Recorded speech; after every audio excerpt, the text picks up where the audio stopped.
مرحبا ماہ رمضان، مرحبا ماہ رمضان، مومنوں کی تو ہے جان، مرحبا ماہ رمضان، بخشش کا لایا سامان، مرحبا ماہ رمضان، مرحبا ماہ رمضان، مرحبا ماہ رمضان، مرحبا ماہ رمضان، مرحبا ماہ رمضان، راس رحمت ہے خدا کی، میم سے ہے مغفرت، راس رحمت ہے خدا کی، میم سے ہے مغفرت، داد دیتا ہے ضمانت، الف سے الفت بابرکت، نون سے نور الہی، نون سے نور الہی، قلب کو روشن کرے، قید میں پہنچا شیطان، مرحبا ماہ رمضان۔ السلام علیکم ورحمۃ اللہ وبرکاتہ۔ الحمدللہ رب العالمین، والصلاة والسلام علی سیدنا وسید الانبیاء والمرسلین وعلی آلہ واصحابہ اجمعین۔ شمع رسالت کے پروانوں، میرے پیارے آقا صلی اللہ علیہ وسلم کے پیارے دیوانوں، سب مل کر پڑھیں الصلاة والسلام علیک یا رسول اللہ، الصلاة والسلام علیک یا حبیب اللہ، الصلاة والسلام علیک یا نبی اللہ، وعلی آلک واصحابک یا نور اللہ۔ محترم ناظرین، ماہ سیام میں آپ کا استقبال ہے، اور دیکھیے نا کہ دیکھتے دیکھتے دوسرا عشرہ بھی اب ختم ہو رہا ہے۔ آج ماہ رمضان کی 20 تاریخ ہے، اور آج کی تاریخ اسلام کی ایک یادگار عظیم تاریخوں میں سے ہے، فتح مکہ کی تاریخ۔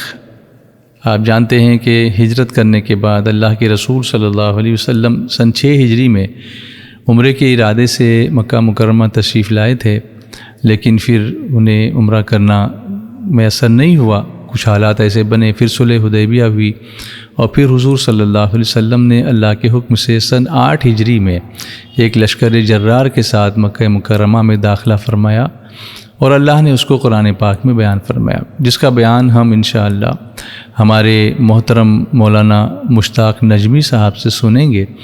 لیکن اس سے قبل کہ ہم ان کی طرف بڑھیں، میں قرآن پاک کی ایک ایسی آیت آپ کے سامنے پیش کرتا ہوں، کیونکہ فتح مکہ کی بات ہے نا، اور مکہ میں خانہ کعبہ ہے، اور خانہ کعبہ کے تعلق سے اللہ تبارک و تعالیٰ قرآن پاک میں کیا فرماتا ہے، کچھ اس کی معلومات ہم حاصل کر سکتے ہیں، کر لیتے ہیں، تاکہ ہم اپنے بچوں کو یہ بتا سکیں، اشتیاق پیدا کر سکیں، شوق پیدا کر سکیں، جذبہ پیدا کر سکیں کہ ہاں ہم کو خانہ کعبہ کا طواف کرنا ہے، اللہ کی بارگاہ میں حاضر ہونا ہے، لبیک پڑھتے ہوئے جانا ہے، احرام پہننا ہے، کعبہ شریف کی زیارت کرنی ہے، اور اس کعبے کی عظمتیں کیا ہیں۔ تو آئیے میں سورہ آل عمران کی آیت نمبر 96 سے آغاز کرتا ہوں۔ آپ قرآن شریف کھولیے، قرآن شریف کی آیتوں پر نظر رکھیے، تلاوت سماعت کیجیے، برکتیں حاصل کیجیے، پھر ہم کنز الایمان سے اس کا ٹرانسلیشن اور تھوڑی سی تفصیل اس کی جاننے کی کوشش کرتے ہیں۔ اعوذ باللہ من الشیطان الرجیم، بسم اللہ الرحمن الرحیم، ان اول بیت وضع للناس للذی ببکۃ مبارکا وہدی للعالمین، فیہ آیات بینات مقام ابراہیم ومن دخلہ کان آمنا وَلِلَّهِ عَلَى النَّاسِ حِجُّ الْبَيْتِ مَنِ اسْتَطَاعَ إِلَيْهِ سَبِيلًا ومن كفر فإن الله غني عن العالمين ومن كفر فإن الله غني عن العالمين صدق اللہ العظیم۔ بے شک سب میں پہلا گھر جو لوگوں کی عبادت کو مقرر ہوا وہ ہے جو مکہ میں ہے، برکت والا اور سارے جہان کا رہنما۔ اس میں کھلی نشانیاں ہیں ابراہیم کے کھڑے ہونے کی جگہ، اور جو اس میں آئے امان میں ہو، اور اللہ کے لیے لوگوں پر اس گھر کا حج کرنا ہے جو اس تک چل سکے، اور جو منکر ہو تو اللہ سارے جہان سے بے پرواہ ہے۔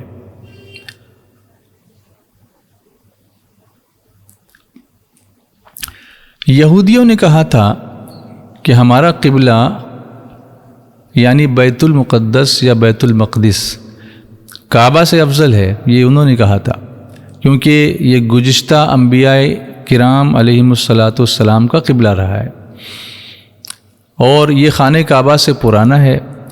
ان کے رد میں اللہ نے یہ آیت کریمہ نازل فرمائی اور بتا دیا گیا کہ روئے زمین پر عبادت کے لیے سب سے پہلے جو گھر تیار ہوا وہ خانہ کعبہ ہے۔ حدیث شریف میں ہے کہ کعبہ معظمہ بیت المقدس سے 40 سال قبل، 40 سال پہلے بنایا گیا، اور فرشتوں کا جو قبلہ ہے وہ بیت المعمور ہے، اور بیت المعمور جو آسمان میں ہے اور خانہ کعبہ کے بالکل اوپر ہے۔ تو ہم لوگ زمین پر خانہ کعبہ کا جو اللہ کے لیے طواف کرتے ہیں اس کے بالکل اوپر بیت المعمور پر فرشتے آسمان پر اللہ کی رضا کے لیے طواف کرتے ہیں۔ اور یہ بھی آپ کو بتا دوں کہ سائنٹیفک فیکٹ یہ ہے کہ جغرافیائی اعتبار سے، جغرافیکلی اگر دیکھا جائے تو زمین گول ہے تو اس کا کہیں سینٹر ہونا چاہیے، وہ سینٹر خانہ کعبہ ہے۔ الحمدللہ خانہ کعبہ کی جو خصوصیات ہیں تو اس آیت میں اور اس کے بعد والی آیت میں خانہ کعبہ کی بہت ساری خصوصیتیں بیان کی گئی ہیں۔ نمبر 1 سب سے پہلی عبادت گاہ ہے کہ حضرت آدم علیہ السلام نے اس کی طرف نماز پڑھی۔ پھر نمبر 2 تمام لوگوں کی عبادت کے لیے بنایا گیا، جبکہ بیت المقدس کی بات اگر ہم کرتے ہیں تو یہ ہے کہ مخصوص وقت میں وہ خاص لوگوں کا قبلہ رہا ہے، لیکن خانہ کعبہ سب کا قبلہ ہے۔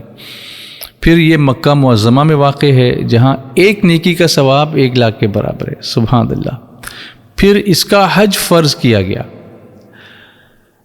لیکن حج ہمیشہ صرف اسی کا ہوا، بیت المقدس قبلہ ضرور رہا ہے لیکن کبھی اس کا حج نہیں ہوا، وہ خانہ کعبہ ہی کے پاس ہوتا ہے۔ پھر اللہ نے فرمایا ومن دخلہ کان آمنا، اسے امن کا مقام اللہ نے قرار دیا، اور اس میں بہت ساری نشانیاں رکھی گئی ہیں جس میں ایک نشانی مقام ابراہیم بھی ہے۔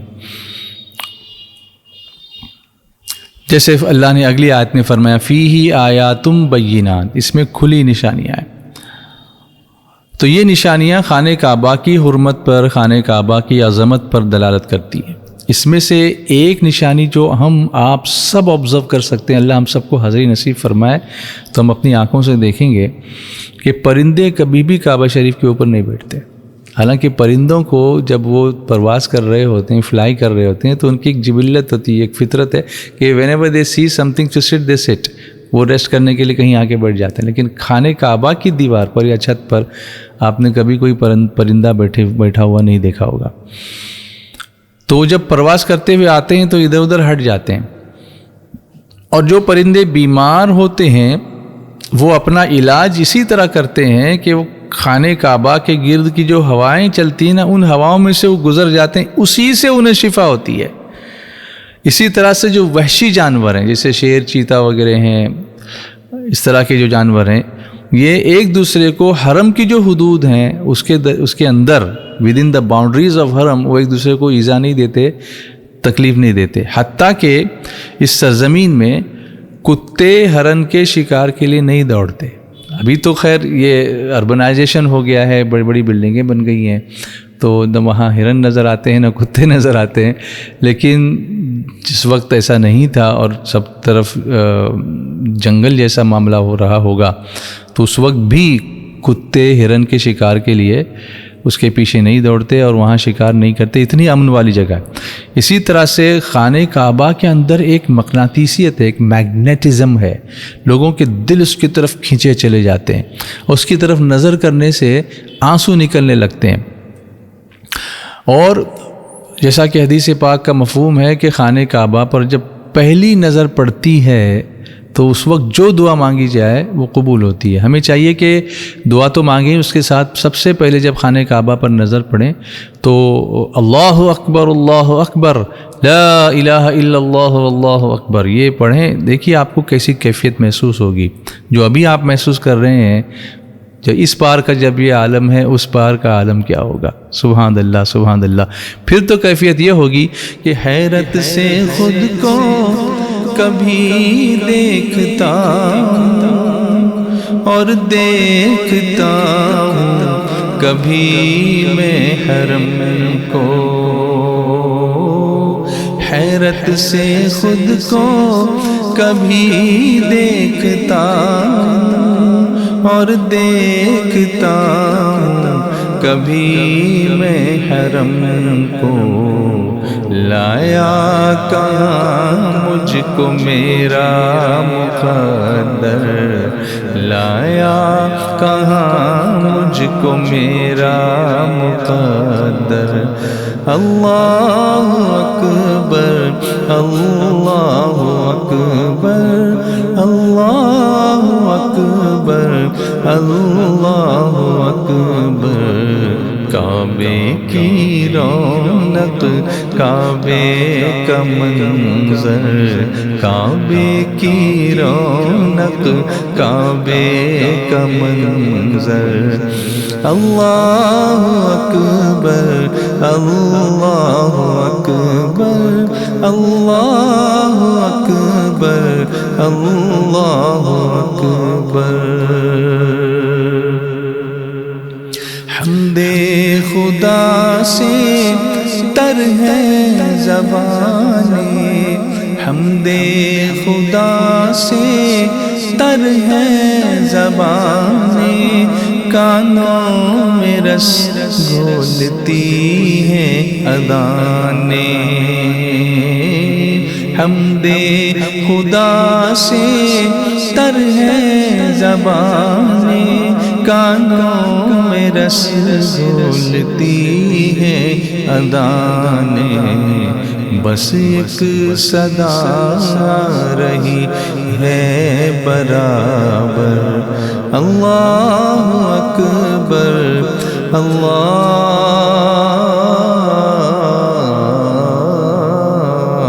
اکبر۔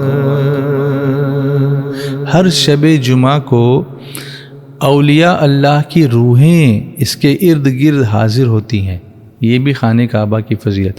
ہم نے شب جمعہ کو طواف کیا ہے تو اس کو محسوس کیا ہے، کچھ ایسے چہرے نظر آتے ہیں جن کی نورانیت کو دیکھ کر ہماری آنکھیں چمکنے لگتی ہیں کہ کوئی اللہ کے خاص بندے ہیں۔ اللہ اکبر، اللہ یہ سعادت سب کو نصیب فرمائے۔ اور جو کوئی اس کی بے حرمتی یا بے ادبی کا ارادہ بھی کرتا ہے نا تو وہ برباد ہو جاتا ہے۔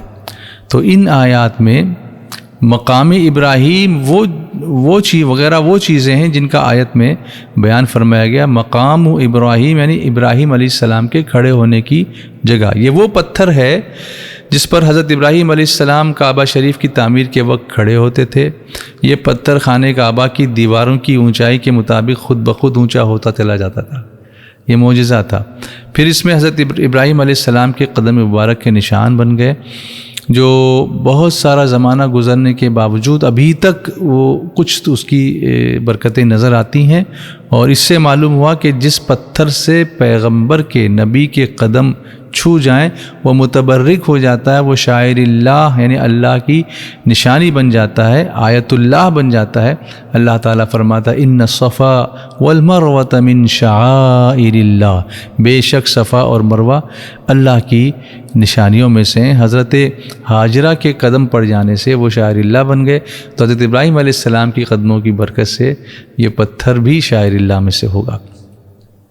ومن دخلہ کان آمنا، اور جو اس پہ داخل ہوا وہ امن والا ہو گیا۔ تو پورے حرم کی حدود کو اللہ نے امن والا بنا دیا، یہاں تک کہ اگر کوئی شخص قتل کر کے بھی، جرم کر کے بھی حرم کی حدود میں داخل ہوگا تو وہاں اس کو نہ قتل کیا جائے گا، نہ اس پہ حد قائم کی جائے گی۔ حضرت عمر فاروق اعظم رضی اللہ تعالیٰ عنہ نے فرمایا کہ اگر میں اپنے والد خطاب کے قاتل کو بھی حرم شریف میں پاؤں تو اس کو ہاتھ نہ لگاؤں یہاں تک کہ وہ وہاں سے باہر آئے۔ یعنی دیکھیے کتنی امن والی جگہ ہے، کتنی امن والی جگہ۔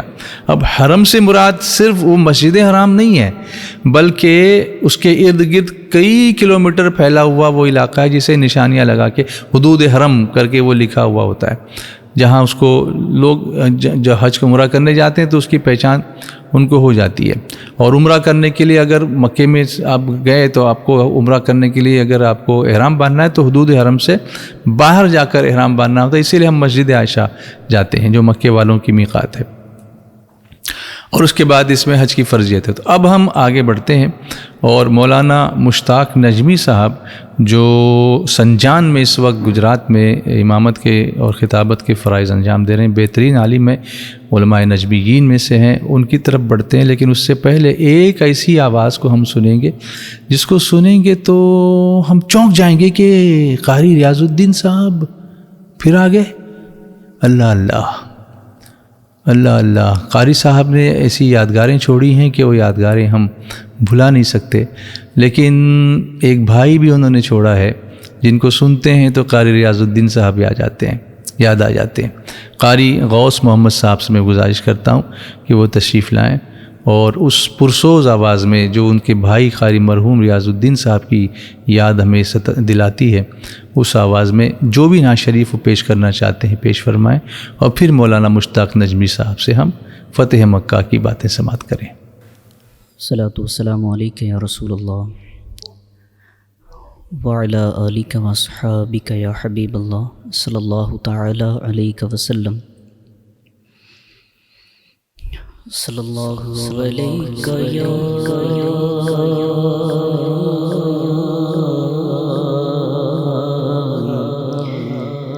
یا رسول اللہ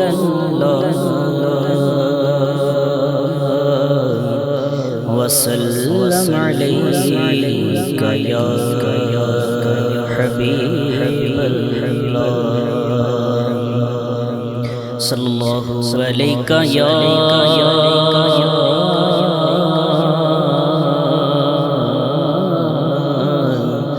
یا رسول اللہ وسلم علیک یا حبیب اللہ۔ ان کی چوکھٹ ہاتھوں کا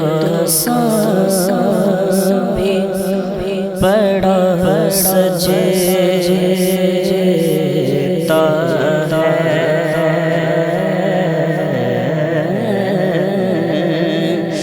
ان کی چوکھٹ ہاتھوں کا بھی بڑا سجتا ہے،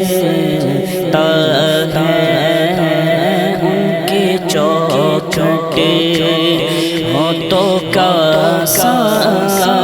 بھی بڑا سجتا ہے، ان کی چوکھٹ ہاتھوں کا بھی بڑا سجتا ہے، در بڑا ہو تو سوالی بھی کھڑا سجتا ہے، در بڑا ہو تو سوالی بھی کھڑا سجتا ہے، تاج شاہی کی مقدر میں زیبائی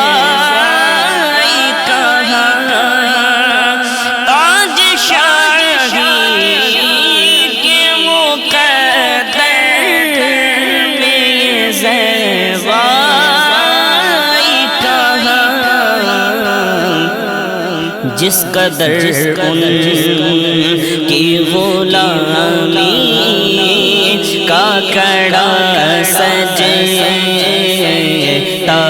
ہے، جس قدر ان کی غلامی کا کڑا سجتا ہے،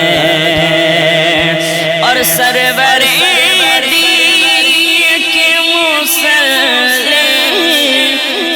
خدا جانتا ہے، سرور دی کے مسلے پہ خدا جانتا ہے، آگے اصحاب کے صدیق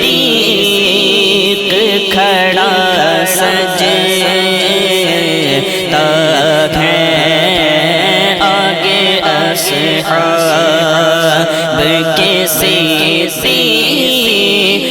کھڑا سجتا ہے، ان کی چوکھٹ ہونٹوں کا سا بھی بڑا سجتا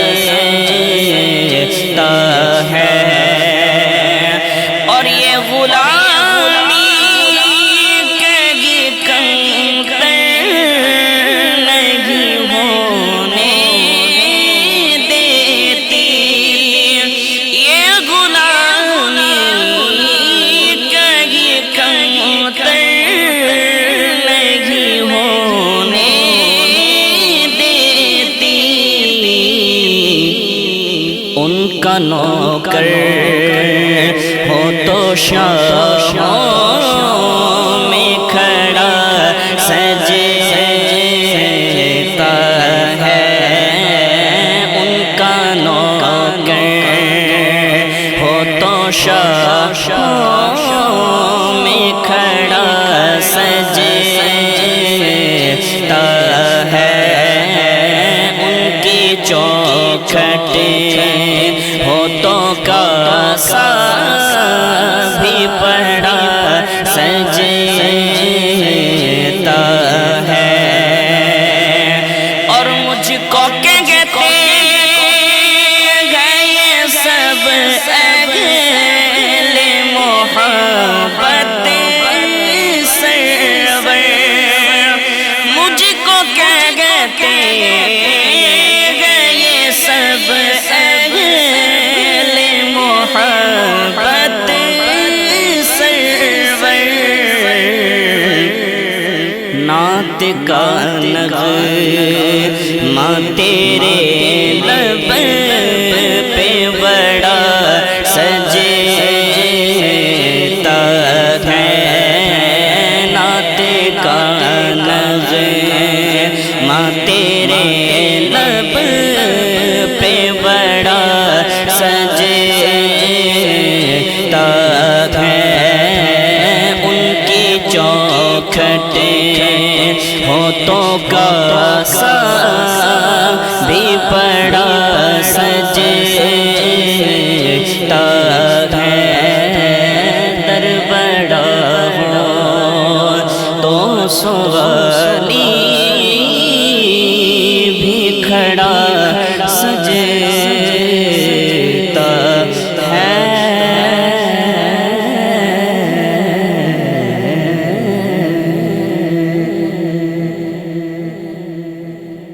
السلام علیکم ورحمۃ اللہ وبرکاتہ۔ الحمد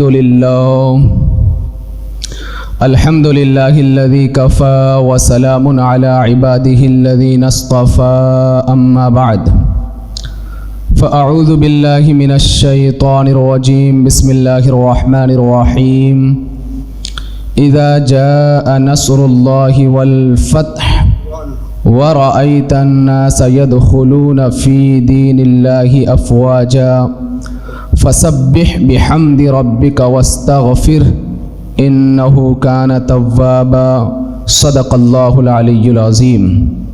ایک مرتبہ بارگاہ رسالت مآب صلی اللہ تعالیٰ علیہ وسلم میں بلند آواز سے درود مبارکہ پڑھیں۔ اللہم صلی علی سیدنا شفیعنا نبینا و مولانا محمد طب القلوب و دوائها و عافیت الابدان و شفائها و نور الابصار و ضیائها و علی آلہ و صحبہ دائما ابدا ابدا سرمدن سرمدا صلی اللہ تعالی علیہ وسلم۔ محترم حضرات، ماہ رمضان رواں دواں ہے اور عن قریب اس مہینے کا جو آخری والا عشرہ ہے وہ بھی آنے والا ہے۔ آج میں مختصر وقت میں آپ کے سامنے فتح مکہ کے حوالے سے کچھ باتیں عرض کروں گا۔ دیکھیں، ماہ رمضان ایک مقدس اور بابرکت مہینہ ہے اور بالخصوص اس کے آخری عشرے میں ایک ایسی رات ہے جس کے بارے میں پروردگار عالم ارشاد فرماتا ہے لیلۃ القدر خیر من الف شہر، کہ شب قدر 1000 مہینوں کی عبادت سے افضل ہے۔ لیکن شب قدر کی جو تعیین ہے وہ کون سی رات ہے یہ اٹھا لی گئی۔ یہ اور بات ہے کہ اکثر مفسرین کرام محدثین کرام کہتے ہیں کہ 27ویں شب ہے، لیکن در حقیقت شب قدر کون سی رات ہے وہ پروردگار عالم بہتر جانتا ہے۔ اللہ کے رسول صلی اللہ تعالیٰ علیہ وسلم نے فرمایا، ام المؤمنین حضرت عائشہ صدیقہ رضی اللہ تعالیٰ عنہا اس حدیث کو روایت کرتی ہے کہ رسول کریم صلی اللہ تعالیٰ علیہ وسلم نے ارشاد فرمایا، تحروا لیلۃ القدر فی الوتر من العشر الاواخر من رمضان، کہ نبی کریم صلی اللہ تعالیٰ علیہ وسلم نے ارشاد فرمایا کہ لیلۃ القدر کو رمضان کے آخری عشرے کی طاق راتوں میں تلاش کرو۔ اب طاق راتیں کیا ہے؟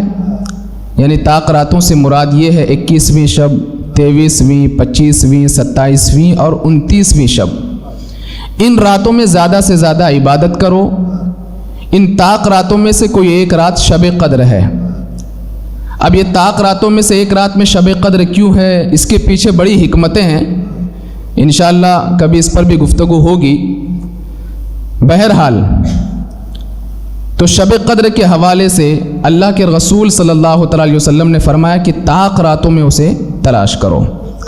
تو حضرت عائشہ صدیقہ رضی اللہ تعالیٰ عنہا نے پھر عرض کیا کہ یا رسول اللہ علیہ الصلاۃ والسلام، اگر معلوم پڑ جائے کہ شب قدر آج کی رات ہے تو پھر میں اللہ کی بارگاہ میں کیا دعا مانگوں؟ سب سے بہترین دعا جو آقا کائنات علیہ الصلاۃ والسلام نے بتائی وہ یہ ہے، آپ نے فرمایا اللہم انک عفو تحب العفو فاعف عنی، کثرت کے ساتھ یہ دعا مانگو۔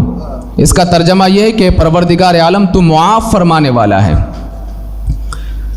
تحب العفو اور تو معافی کو پسند فرماتا ہے، فاعف عنی تو پروردگار عالم تو مجھے معاف فرما دے۔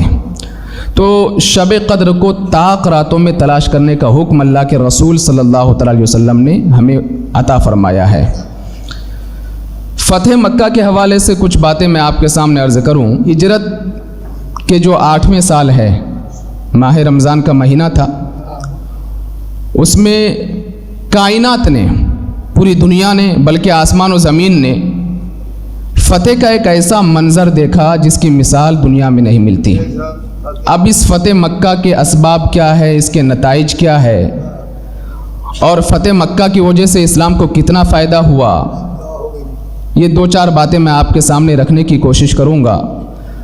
آقا کائنات علیہ الصلاۃ والسلام نے جب نبوت کا اعلان فرمایا مکہ کی سرزمین پر، اس سے پہلے سارے لوگ آپ کے دوست تھے، آپ کو صادق و امین کہتے تھے، آپ کی ہر بات کو مانتے تھے، آپ کے پاس اپنی امانتیں بھی رکھتے تھے، اور یہ بھی کہتے تھے کہ محمد جیسا سچا ہم نے کسی کو نہیں دیکھا۔ بہت عزت کرتے تھے، احترام کرتے تھے۔ لیکن آقا کائنات علیہ الصلاۃ والسلام نے جیسے ہی نبوت کا اعلان فرمایا تو وہی لوگ جو آپ کے آگے پیچھے چلا کرتے تھے، صادق و امین آپ کو کہا کرتے تھے، یہ سب کے سب آپ کے دشمن ہو گئے۔ اور طرح طرح کی تکلیفیں آپ کو دینے لگے, اذیتیں دینے لگے اور بہت زیادہ پریشان کرنے لگے.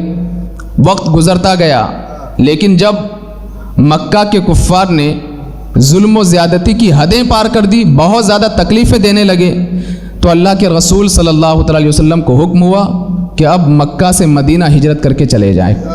اور پھر مسلمان جانے لگے, اور آخر میں آقا کائنات علیہ الصلوۃ والسلام بھی ہجرت کر کے تشریف لے جانے لگے حضرت ابوبکر صدیق رضی اللہ تعالیٰ عنہ کے ساتھ. اب یہ ہجرت کا واقعہ پھر کبھی آپ سن لیں. میں چونکہ آپ کے سامنے فتح مکہ کے حوالے سے کچھ باتیں عرض کروں گا, تو آقا کائنات علیہ الصلوۃ والسلام ہجرت کر کے مدینہ کی سرزمین پر تشریف لائے, اور وجہ صرف یہ تھی تاکہ مسلمان سرزمین مدینہ میں صحیح طریقے سے جی بھر کر کے اللہ کی عبادت کر سکیں. تمام مسلمان یہاں پر آ گئے, کچھ مسلمان مکہ کی سرزمین پر رہ گئے, لیکن اس کے باوجود کفار مکہ یہ اپنی عادتوں سے باز نہیں آئے, اور پھر یہ بہانے تلاش کرنے لگے کہ کسی بھی طریقے سے مدینے میں بھی مسلمان کو تکلیف پہنچائی جائے. اور ان کی انہی کرتوتوں کی وجہ سے کئی جنگیں بھی ہوئی, جبکہ مسلمان مدینے میں تھے, لیکن مدینے میں ہجرت کرنے کے باوجود بھی کئی جنگیں وجود میں آئی, جن میں سے غزوہ بدر ہے, اور جو ہے غزوہ خندق ہے. اس طرح کی کئی جنگیں وجود میں آئی, اور غزوہ احد ہے, یہ جنگیں وجود میں آئی. بہرحال سن 6 ہجری میں مسلمانوں نے اللہ کے رسول صلی اللہ علیہ وسلم کی بارگاہ میں عرض کیا کہ یا رسول اللہ علیہ الصلوۃ والسلام, ہمارا بھی من کرتا ہے کہ ہم بھی مکہ کی سرزمین پر جائیں, کعبے کا طواف کریں اور غلاف کعبہ کو چومیں, عمرہ جیسی عظیم عبادت کو انجام دیں. ایک لمبا عرصہ گزر گیا یا رسول اللہ علیہ الصلوۃ والسلام, جس کعبے کی جانب رخ کر کے ہم نماز ادا کرتے ہیں اس کو ہم نے نہیں دیکھا ہے. جب صحابہ کرام کی یہ بات سنی تو میرے آقا علیہ الصلوۃ والسلام نے فرمایا کہ ٹھیک ہے چلو چلتے ہیں. تقریباً 1400 یا 1500 صحابہ کرام رضوان اللہ تعالی علیہم اجمعین مکہ کی سرزمین کی جانب جانے لگے, عمرہ کی غرض سے. لڑائی کرنے کا کوئی مقصد نہیں تھا, کچھ نہیں, بس اللہ کی عبادت. اور جب مکے والوں کو پتہ چلا کہ مسلمان مکے میں آ رہے ہیں تو ان کو راستے میں روک لیا جائے, تو جب وہ لوگ آگے بڑھ کر کے آئے تو ایک جگہ پہ انہوں نے مسلمانوں کو روک دیا, اور اس جگہ کا نام ہے حدیبیہ. تاریخ کا جب آپ مطالعہ کریں گے تو صلح حدیبیہ کے طور پر آپ جو ہے وہاں پر رونما ہونے والے سارے معاملات کو پڑھ سکتے ہیں. مقام حدیبیہ میں مسلمانوں کو روک دیا گیا, کہا کہ نہیں, ہم آپ کو اس سال عمرہ کرنے نہیں دیں گے, آپ ویسے ہی واپس چلے جائیں. آقا کائنات علیہ الصلوۃ والسلام مقام حدیبیہ میں موجود تھے. میں حدیبیہ میں کیا کیا ہوا وہ آپ کو بتاؤں. اس سے پہلے بخاری شریف کی ایک حدیث مبارکہ میں آپ کو بتاؤں. حضرت ابو ہریرہ کہتے ہیں کہ صرف ایک پیالہ پانی تھا جو اللہ کے رسول صلی اللہ علیہ وسلم کے سامنے تھا. ہم نے آقا کائنات علیہ الصلوۃ والسلام کی بارگاہ میں عرض کیا کہ یا رسول اللہ علیہ الصلوۃ والسلام, پینے کے لیے پانی نہیں ہے اور وضو بنانے کے لیے پانی نہیں ہے. تو آقا کائنات علیہ الصلوۃ والسلام نے مقام حدیبیہ میں میرے آقا نے اپنے انگشت مبارک کو جیسے ہی اس پیالے میں ڈالا, حضرت ابو ہریرہ بیان کرتے ہیں کہ انگلیوں سے پانی کے چشمے جاری ہو گئے. اور ایک نہیں دو نہیں, وہاں پر موجود 1500 صحابہ کرام اس پانی سے سیراب ہوئے. تو حضرت ابو ہریرہ رضی اللہ تعالیٰ عنہ سے کسی نے پوچھا کہ اگر 1500 سے زائد ہوتے تو کیا ہوتا؟ تو حضرت ابو ہریرہ کہتے ہیں 1500 کیا, اگر 1,00,000 سے بھی زائد لوگ وہاں پر موجود ہوتے کہ وہ 1,00,000 سے زائد لوگ اس پانی سے سیراب ہو جاتے. اس لیے تو اعلیٰ حضرت امام عشق و محبت علیہ رحمت و رضوان فرماتے ہیں کہ انگلیاں ہیں فیض پر, ٹوٹے ہیں پیاسے جھوم کر, ندیاں پنج آب رحمت کی ہے جاری واہ واہ. تو مقام حدیبیہ میں یہ منظر بھی رونما ہوا. بہرحال میں عرض یہ کر رہا تھا کہ کفار مکہ نے وہاں پر گھیرا بندی کر دی کہ نہیں, اب آپ کو آگے جانے نہیں دیں گے, اس سال واپس چلے جائیں. تو اللہ کے رسول صلی اللہ تعالیٰ علیہ وسلم نے جب دیکھا کہ یہ کافی یہ لوگ بزید ہیں, پھر معاملہ اس طرح قرار پایا کہ کچھ شرائط وہاں پر طے قرار پائے, ان شرائط پر عمل کریں گے. اب وہ شرائط کیا ہے کہ 10 سال تک ہم آپس میں ایک دوسرے سے جنگ نہیں کریں گے, یہ پہلی شرط ہے. 10 سال تک ایک دوسرے سے جنگ نہیں کریں گے. دوسری شرط کہ قبائل عرب میں سے جو چاہے, ہم میں سے جس کے ساتھ چاہے وہ رہ سکتا ہے, جو چاہے تو کفار مکہ کے ساتھ رہے اور جو چاہے تو آپ کی جماعت میں رہے, لیکن اب یہ دونوں بھی آپس میں جنگ نہیں کریں گے. یہ دوسری شرط تھی. اور تیسری شرط کہ کوئی بھی شخص مکہ سے ہجرت کر کے مدینہ آئے تو آپ کے لیے ضروری ہے کہ آپ ان کو واپس مکہ بھیج دیں گے، لیکن اگر کوئی مدینے سے مکہ جائے تو ہم اس کو واپس نہیں بھیجیں گے، اگر وہ مکے میں رہنا چاہے تو رہ سکتا ہے۔ یہ تیسری شرط تھی۔ جب یہ شرائط طے قرار پائے تو وہاں پر دو قبیلے تھے، ایک قبیلہ تھا قبیلہ بنو خزاعہ اور ایک قبیلہ تھا قبیلہ بنو بکر۔ تو قبیلہ بنو خزاعہ یہ مسلمانوں کے قبیلے میں شامل ہو گئے، اور قبیلہ بنو بکر یہ قریش کے قبیلے میں یعنی کفار مکہ کے ساتھ چلے گئے۔ بہرحال یہ آپس میں بڑے دشمن بھی تھے۔ یہ معاہدہ طے قرار پائے، میرے آقا علیہ الصلوۃ والسلام نے حضرت علی رضی اللہ تعالیٰ عنہ سے فرمایا کہ لکھ دو یہ جو کچھ بھی شرائط ہے یہ محمد الرسول اللہ کی طرف سے ہے۔ تو حضرت علی رضی اللہ تعالیٰ عنہ نے اپنے ہاتھ سے لکھا یہ محمد رسول اللہ صلی اللہ تعالیٰ علیہ وسلم کی طرف سے۔ جب کفار مکہ نے دیکھا تو کہا کہ اگر ہم آپ کو اللہ کا رسول مانتے تو پھر یہ سب معاملہ کیوں ہوتا؟ آپ ایک کام کیجئے، رسول اللہ ہٹا دیں اور یہ لکھیں کہ یہ محمد ابن عبداللہ کی طرف سے ہے۔ تو آقا کائنات علیہ الصلوۃ والسلام نے مقام حدیبیہ میں حضرت علی رضی اللہ تعالیٰ عنہ سے فرمایا کہ رسول اللہ کا لفظ ہٹا دو۔ حضرت علی رضی اللہ تعالیٰ عنہ نے عرض کیا یا رسول اللہ یہ مجھ سے نہیں ہو سکتا۔ اب یہاں پر جب حضرت علی رضی اللہ تعالیٰ عنہ نے لکھا تو کچھ لوگ یہ کہتے ہیں کہ اللہ کے رسول صلی اللہ علیہ وسلم کو معاذ اللہ لکھنے نہیں آتا تھا، جبکہ اگر آپ تاریخ پڑھیں گے آپ کو پتہ چلے گا کہ جو بادشاہ ہوتا ہے اور جو کسی قبیلے کا سردار ہوتا ہے وہ عام طور پہ خود نہیں لکھتا بلکہ لکھوایا کرتا ہے۔ تو آقا کائنات علیہ الصلوۃ والسلام نے حضرت علی سے لکھوایا تھا کہ لکھو یہ محمد الرسول اللہ کی طرف سے ہے۔ اسی کو لے کر کے کچھ لوگوں نے کہا معاذ اللہ رب العالمین، اللہ کے رسول صلی اللہ علیہ وسلم کو لکھنے نہیں آتا تھا۔ میں ان سے یہ کہنا چاہوں گا کہ آپ صلح حدیبیہ کو مکمل طریقے سے پڑھیں۔ جب حضرت علی رضی اللہ تعالیٰ عنہ نے از راہ ادب یہ عرض کیا یا رسول اللہ یہ مجھ سے نہیں ہو سکتا کہ میں رسول اللہ کا لفظ مٹا دوں، یہ میری غیرت کو یہ گوارا نہیں ہے اور میرا دل اس کو قبول نہیں کرتا ہے، تو اللہ کے رسول صلی اللہ تعالیٰ علیہ وسلم نے اپنے ہاتھوں سے محمد ابن عبداللہ لکھا۔ اگر آقا کائنات علیہ الصلوۃ والسلام کو لکھنے نہیں آتا تو پھر آپ نے مقام حدیبیہ میں کیسے لکھا؟ ہاں یہ اور بات ہے کہ تاجدار کائنات علیہ الصلوۃ والسلام اعلان نبوت سے قبل لکھتے نہیں تھے، پڑھتے نہیں تھے۔ اس کے پیچھے بڑی حکمت تھی۔ اگر اعلان نبوت سے قبل اگر آپ لکھتے پڑھتے تو ہو سکتا تھا کہ کفار مکہ یہ آپ پر تہمت لگا دیتے کہ محمد تو پہلے سے لکھنے پڑھنے جانتے، دوسرے کی کتابیں پڑھ پڑھ کر کے اور دوسرے کی تقریریں سن سن کر کے یہ کتاب لکھی ہے جو قرآن مجید ہے۔ اس لیے حکمت یہ تھی کہ اللہ کے رسول صلی اللہ تعالیٰ علیہ وسلم نے اعلان نبوت سے قبل پڑھا نہیں اور کسی کو کر کے دکھایا نہیں، لیکن جب میرے آقا علیہ الصلوۃ والسلام نے نبوت کا اعلان فرمایا تو آپ نے قرآن مجید کی تلاوت بھی فرمائی اور ضرورت پڑنے پر آقا کائنات علیہ الصلوۃ والسلام نے لکھا بھی اور دنیا کو یہ پیغام دیا کہ کائنات میں اور اس دنیا میں کوئی محمد الرسول اللہ کا استاذ نہیں ہے، اس کا استاذ صرف اللہ تبارک و تعالی ہے۔ الرحمن علم القرآن کہ رحمان نے محبوب کو قرآن سکھایا، صرف پروردگار عالم یہ استاذ ہیں اور کوئی استاذ نہیں ہے۔ یہ بڑی حکمت تھی۔ تو بہرحال آقا کائنات علیہ الصلوۃ والسلام نے یہ لکھ دیا محمد ابن عبداللہ کی طرف سے، اور یہ سارے شرائط طے قرار پا لیے گئے۔ اور اس کے بعد نبی کریم صلی اللہ تعالیٰ علیہ وسلم نے صحابہ کرام سے فرمایا کہ احرام اتار دو اور چلتے ہیں۔ تو چند صحابہ نے عرض کیا کہ یا رسول اللہ کیا ہم حق پر نہیں ہیں؟ کیا ہمارا خدا حق پر نہیں ہے؟ کیا آپ اللہ کے رسول نہیں ہیں؟ میرے آقا علیہ الصلوۃ والسلام نے فرمایا کہ بے شک ہم حق پر ہیں، ہمارا خدا ایک ہے، میں اللہ کا رسول ہوں، لیکن تم اتار دو۔ یہ اعتراض نہیں کر رہے تھے، بس صرف پوچھنا مقصد تھا۔ کوئی یہ نہ سوچے کہ صحابہ کرام اعتراض کر رہے تھے، ان کا دل نہیں مان رہا تھا کہ ہم اتنے دور سے آئے عمرہ کے غرض سے اور ہم یہاں سے واپس چلے جائیں۔ تو حضرت ام سلمہ رضی اللہ تعالی عنہا سے میرے آقا نے فرمایا کہ اے ام سلمہ دیکھو تمہاری قوم کتنی عجیب ہے، میں کہتا ہوں کہ احرام اتار دو پھر بھی یہ لوگ اتارنے کے لیے تیار نہیں ہیں۔ تو حضرت ام سلمہ ام المؤمنین رضی اللہ تعالی عنہا نے عرض کیا کہ یا رسول اللہ آپ ہی اتار دیں، آپ جب اپنا احرام اتار دیں گے تو آپ کا احرام دیکھ کر کے سب لوگ اتار دیں گے۔